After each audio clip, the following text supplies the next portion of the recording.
नमस्ते सभी को, जय मसीह। और मेरे प्रिय मसीह भाई बहनों, उम्मीद करता हूँ जो कोई भी मुझसे जुड़ा है उन सब पे प्रभु की कृपा बनी है और आगे भी बनी रहेगी।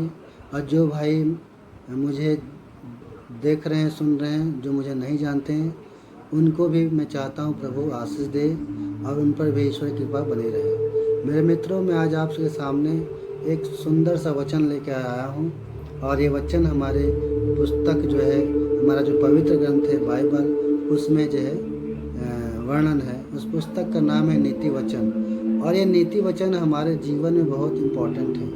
नीति वचन का मतलब होता है बुद्धि के शब्द। अच्छा पता है, अगर आपके पास बुद्धि और ज्ञान और समझ की कमी होगी तो कभी भी आप सही निर्णय नहीं ले पाएंगे, नहीं तो किसी का सही आप जजमेंट कर पाएंगे। तो उस ज़माने में एक राजा था दावीद, उसका बेटा का नाम था सुलेमान। ठीक है, हज़ारों साल पहले जाएंगे तो उस समय इज़राइल का एक राजा था दावीद, और उस दावीद का बेटे का नाम था सुलेमान। जो दावीद के बाद जब वो राजा बना तो अपने राज्यपाट, अपने सिंहासन को संभालने के लिए, अपने राज्य की जो प्रजा है उसको संभालने के लिए वो ईश्वर से प्रार्थना की। जब उन्होंने ईश्वर से प्रार्थना किया तो पता है सबसे बहुत कीमती चीज़ मांगा। ठीक है, सबसे ज़्यादा कीमती चीज़ मांगा उन्होंने। वो प्रार्थना में ईश्वर से ही मांगे, हे ईश्वर मुझे बुद्धि ज्ञान और समझ दे ताकि मैं अपनी प्रजा का देखभाल अच्छे से कर सकूं, तेरी अगुवाई में रहकर तेरे नियमों के अनुसार मैं अपने देश को चला सकूं, अपने राज्य को चला सकूं। तो मेरे मित्रों, उस राजा ने जो बुद्धि ज्ञान और समझ मांगा, तो वही आज हम सबको भी मांगने की ज़रूरत है। क्योंकि ये बुद्धि जो है, ये ज्ञान जो है, समझ जो है, ये बहुत ही ज़रूरी है मानव जीवन में। तो उसी पुस्तक से मैं आज आपको दो पद बताऊंगा जो बहुत ही इम्पॉर्टेंट है। और अगर आप इसको अपने रोज़ के जीवन में अगर आप लागू करते हैं तो सच में आप एक दिन ईश्वर के प्रति एक सच्चा निष्ठावान व्यक्ति बनेंगे और एक बुद्धिमान व्यक्ति बनेंगे। जैसा कि अगर आप बाइबल की पुस्तक नीति वचन खोलेंगे तो उसके 12 अध्याय के पहले पद में लिखा है, जो शिक्षा पाने से प्रीति रखता है वो ज्ञान से प्रीति रखता है। तो मेरे मित्रों देखिए यहाँ क्या लिखा है, जो शिक्षा पाने से प्रीति रखता है। आज लोग जो है, हालांकि आज समाज में शिक्षा हर जगह से दिया जा रहा है, कहीं से भी इंसान जो है, ये आज के ज़माने में यूट्यूब सबसे ज़्यादा जो है बहुत अच्छा माध्यम बन गया है किसी भी चीज़ को सीखने के लिए। और स्कूल है, विद्यालय है, यूनिवर्सिटी है, और बहुत सारे सत्संग होते हैं, बहुत सारे लोग अपने घर में बहुत सारे कार्यक्रम करवाते हैं शिक्षा से संबंधित। बहुत सारे जगहों पे शिक्षा का जगहों से आप सीख सकते हैं। शिक्षा का मतलब जो है, आप ऐसी शिक्षा ग्रहण करें जिससे आपके जीवन में परिवर्तन हो। शिक्षा वही है जिसके ग्रहण करने के बाद आपके अंदर परिवर्तन दिखे। अगर शिक्षा आप रोज़ ले रहे हैं लेकिन आपके जीवन में कोई परिवर्तन नहीं दिख रहा है तो वो शिक्षा नहीं है। इसका मतलब आपने उस शिक्षा का रिस्पेक्ट नहीं किया, सम्मान नहीं किया, या तो शिक्षा को आपने ग्रहण किया और अगले दिन निकाल दिया। जो चीज़ आप सीखते हैं उस सीखने के बाद अगर कोई परिवर्तन नहीं होता है, चाहे आपके अंदर, चाहे जिस चीज़ के लिए आपने सीखा है उस चीज़ में परिवर्तन नहीं होता है, तो इसका मतलब आपने सीखा ही नहीं। तो मेरे मित्रों, मैं आपसे यही कहना चाहूँगा कि जो भी सीखिए मन से सीखिए, उसके प्रति प्रीति रखिए, लगाव रखिए। जो शिक्षा से लगाव रखता है वो ज्ञान से प्रीति रखता है। समझ रहे हैं? अगर आप शिक्षा से प्रीति नहीं रखते तो इसका मतलब ज्ञान से प्रीति नहीं रखते। भाई शिक्षा से ही ज्ञान आती है। ठीक है, हम जब स्कूल जाते हैं, विद्यालय जाते हैं तो भाई वहाँ शिक्षा ग्रहण करते हैं। धीरे धीरे हमारे अंदर मैच्योरिटी आती है, उन्हीं शिक्षाओं को हम अपने जीवन में इस्तेमाल करने लगते हैं और हम लोगों को शेयर भी करने लगते हैं। अपने जो चीज़ हम लोग सीखते हैं उसको बताना शुरू कर देते हैं। तो उसी को हम एक तरीके से ज्ञान कहते हैं कि भाई आप पढ़ लिख कर एक ज्ञानवान इंसान बने हैं, तो भाई ये तो शिक्षा से ही ना हमारे अंदर ज्ञान आएगी। तो शिक्षा हमारे ज्ञान का माध्यम है। अगर शिक्षा से आप प्रीति नहीं रखेंगे तो ज्ञान भी नहीं आएगा आपको, ना तो आपके अंदर कोई ज्ञान आ पाएगा। परंतु जो डांट से बैर रखता है वो पशु सरीखा है।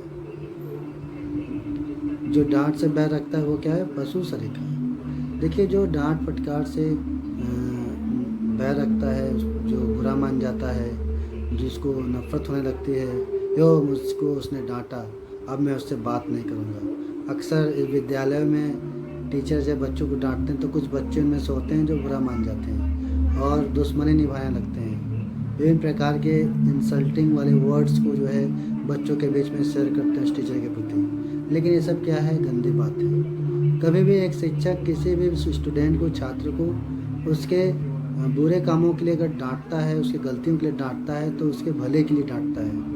कभी भी किसी शिक्षक का एक छात्र से पर्सनल दुश्मनी नहीं होता है, वो उसके भविष्य के लिए डांटता है कि आगे जाके ये बिगड़ ना जाए या ऐसा गलती दोबारा ना करे, इसलिए वो समझाता है, डांटता है। इवन कभी कभी स्टिक का भी प्रयोग कर लेते हैं। तो ऐसे बच्चे जो अपने टीचरों के, अपने माता पिता के डांट के हो, चाहे टीचर के डांट का हो, चाहे अंकल आंटी या मित्र हो, चाहे पास पड़ोस के लोग अगर अच्छे काम के लिए डांटते हैं, तो अगर उस चीज़ को आप बुरा मान जाते हैं या कोई बुरा मान जाता है तो इस तरीके से वो अपने भविष्य को ख़राब करता है, अपने भविष्य को अंधकार में ले जाता है। लेकिन जो बच्चा उस डांट को प्यार से ग्रहण करता है और ये सोचता है कि मेरी गलती के कारण मुझे डांटा गया, तो वो अंधकार से प्रकाश की ओर जाता है।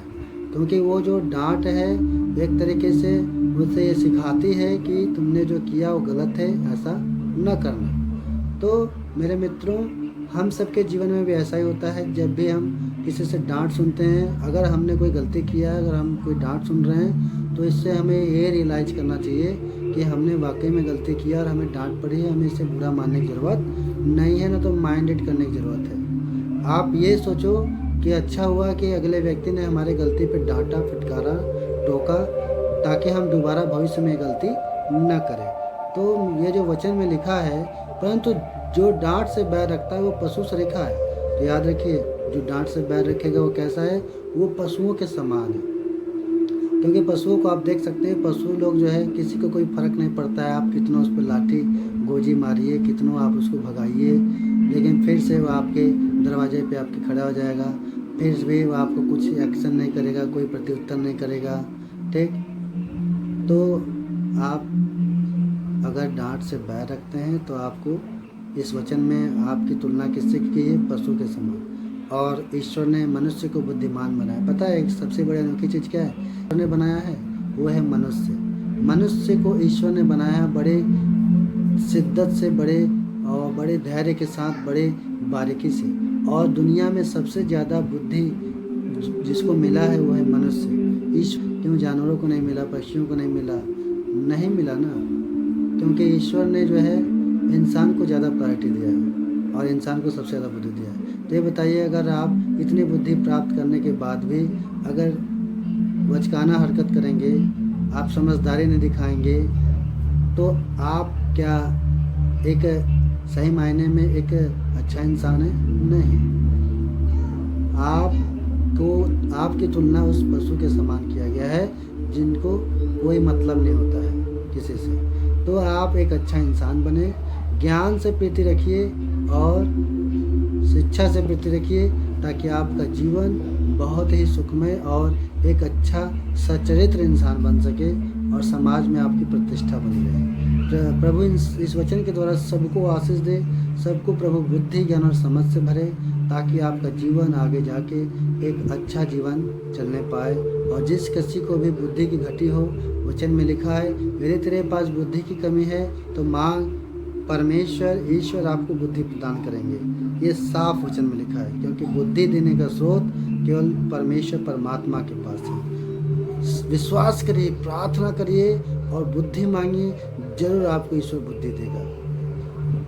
अपनी बात प्रभु के सामने रखिए, जैसे अपने माँ बाप के सामने, अपने दोस्त यारों के सामने अपनी बात रखते हैं, आप प्रभु के सामने अपनी बात रखिए। विश्वास करिए, प्रभु आपसे बात करेगा। सच्चे दिल से, आस्था के साथ आप प्रभु में बने रहें। प्रभु आप सभी के जीवन बहुतायत की आशीष दे। इस वचन के द्वारा सबको आशीष मिले। अच्छा लगा हो तो ये दूसरों के साथ भी शेयर करिए, बांटिए, ताकि उनका भी जीवन जो है अच्छा बने। प्रभु की कृपा से वो भी इन आशीषों को ग्रहण कर सके जो प्रभु देना चाहता है। और अगर अभी आप नए हैं हमारे चैनल में तो सब्सक्राइब कर लीजिए, लाइक कर दीजिए और लोगों को आप भी ये शिक्षाएँ बांटा करिए ताकि अन्य लोगों के जीवन में भी परमेश्वर ईश्वर का प्रेम, अनुग्रह और कृपा आने पाए। धन्यवाद सभी को।